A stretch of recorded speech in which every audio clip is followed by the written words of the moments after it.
para que cuando esto termine en el proceso legal contra el principado sobre los Estados Unidos, Dios diga: mira, aunque hubo muchos críticos, aunque muchos no lo aceptaron, aunque muchos no lo apoyaron, y aunque muchos hablen mal de esta gente, son mis profetas, y su obediencia establece la base legal para presentar el más grande desahucio de demonios sobre los Estados Unidos. Llegó la hora de salir de esta tierra, porque un despertamiento espiritual, el más grande de la historia de Norteamérica, sí, porque la gloria postrera de la casa de Dios será mayor que la primera. Levante las manos, diga gloria a Dios.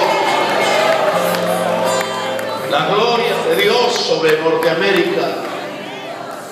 Hemos orado en Los Ángeles para que vuelva el mover de la calle Azusa, California, pero con más fuego. Hemos orado en Portland, Oregon, para que vuelva el manto de revelación que vino en los 60, los 70 y los 80 con Bible Temple, que venga sobre Seattle, aleluya, la iluminación en la palabra, que venga sobre Seattle, la influencia sobre los Estados Unidos, pero espiritualmente, como ha salido a través de la base de la computadora de Bill Gates. Que salga de la iglesia innovación, que salga de la iglesia poder, que salga de la iglesia potencia, que salga de la iglesia sabiduría.